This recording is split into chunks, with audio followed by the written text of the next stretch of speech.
Hi guys, for today's video, gagawa tayo ng isang tools para ipang-press natin dito sa spring ng side mirror. Wala kasi tayong pang-press, kaya gagawa tayo ng tools para dito sa Chevrolet Silverado.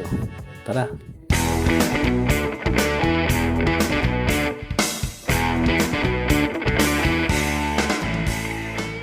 Kung may natatabi kayong ratchet na sira, pwede natin gawin tong tools.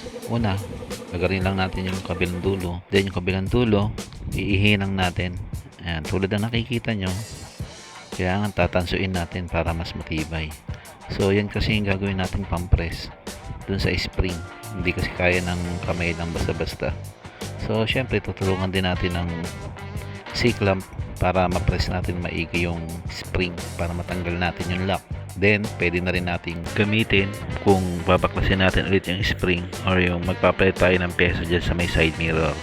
So kasi madalas nasisira dyan sa side mirror yung mga gear, kaya kailangan talaga natin yung tools na to. Malaking tulong talaga. Okay na yun. After natin mahinang at natin napalamig, pwede na natin gamitin to ng ma-testing. Tara! Ayan, kitang-kita niya naman yung spring na yan. Hindi kaya ng daliri basta-basta yan. Kaya kailangan natin ng tools. So ito guys, DIY lang to, kaya malaking tulong na rin kahit paano. Papakita ko sa inyo kung gaano ito kabisa at kagaling. Siyempre, sa tulong na rin ng aking ama. Hindi, dito. Dahan-dahan. Ayan. Ayos.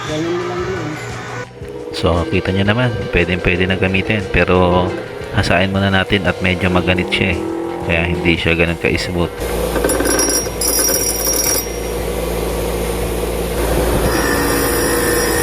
Masayad eh.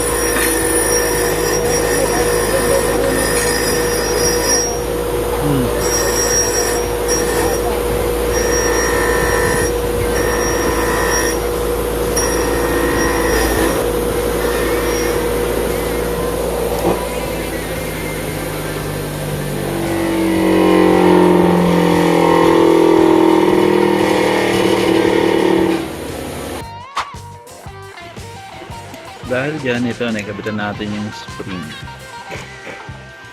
Mamagita ng special tools na ginawa natin. Ito yung lumang ratchet.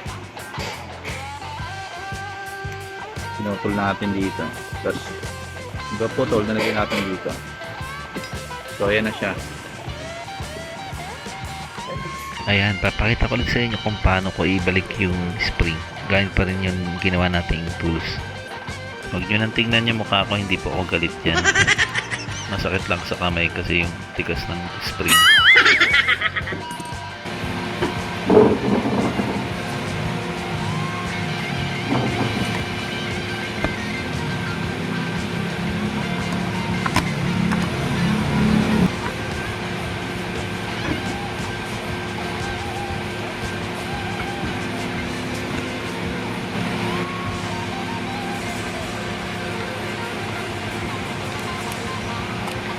So ayun, saglit lang, di ba guys?